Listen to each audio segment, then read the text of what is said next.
I'm Keegan, I'm Nick. and this is the Shivers Report, where you get the most up-to-date real estate information, In the world! and mainly in the Pacific Northwest.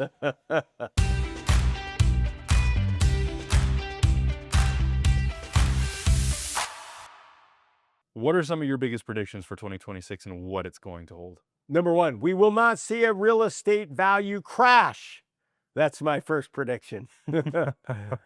um, it's really good to get clicks, but the reality is the data, the economics don't, it's not there. We don't have enough housing. Yes, there we've seen maybe what you could call a crash in some of like Florida, but it's still 7%, 8%. The highest has been in Austin, where you might have seen 10% depreciation. But again, compared to 2020, it's still 20% up. So they still have a long ways to go before you see that. So I don't believe that we'll see a housing value crash in 2026. How about you? What's one of your predictions? I think one of the predictions that I'm looking at is just to see where we actually end up with interest rates. Mhm. Once Trump appoints his new Fed chair, Yep. how big of an adjustment that's going to be versus the noise that it's going to cause. Yeah.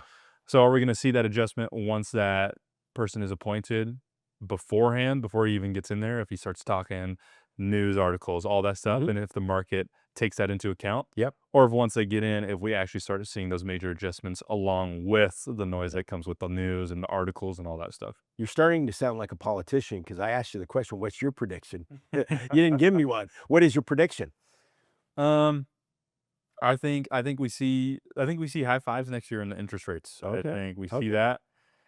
And we see a slight tick up on transactions. We see a slight tick up on the affordability side because people will be able to stretch their dollar a little bit farther. But I don't think we see any major adjustments with the amount of transactions. A little bit in the positive, but also I don't think we see anything crazy on the pricing side as well. I don't think we see any crashes. I don't think we see any major booms unless we get portable mortgages and 50-year mortgages. Yeah. I do think that would cause a stir in the industry. But other than that, I don't think we're going to see anything massive. Yeah. Another prediction that I will make, I believe that we will see a big drop in the amount of agents out there. The reality is our industry it has a low level of entry, and a lot of people got in the business. And I think people are catching on that this is the biggest asset they'll ever transact, and they need a true professional to work their thing. And someone that's doing it part time just shouldn't be handling a $500,000 asset. So I believe that that's going to happen. I'm not 100% sure if I think we will get. It wouldn't surprise me if we got to the high fives. I believe we will get to six. I believe we'll see low single digit transaction growth. I believe that our values will be flat to anywhere 1% below in depreciation to 1% above. I think the biggest issue that we have in the Pacific Northwest is migration out of high net worth income earners. I think that could have a big effect. We know for a fact it's had a big effect on commercial real estate. Not so much residential real estate. Yes, in certain areas like the Pearl District, certain areas in downtown Seattle, I think that that could be a factor that we could see in the big cities of Pacific Northwest, where we could see more depreciation than we saw in 2025. Mm. I think that's a big deal. That could be one of those black swan things that you're not really necessarily expecting.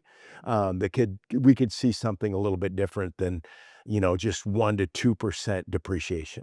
Are you thinking clear cut migration out of Oregon, or are you in Washington in the Pacific Northwest? Or are you thinking in the big cities out to maybe suburbs, Well, we farther out know rural for a fact areas? but overall, and if you look at Oregon and Washington, even though it says that their migration is slightly above, if you look at domestic migration in both areas, especially the Portland Metro, Seattle Metro, domestic migration is negative, meaning it's international migration, And that's legal migration, Mhm. but it's international, and especially in Seattle, it was tech.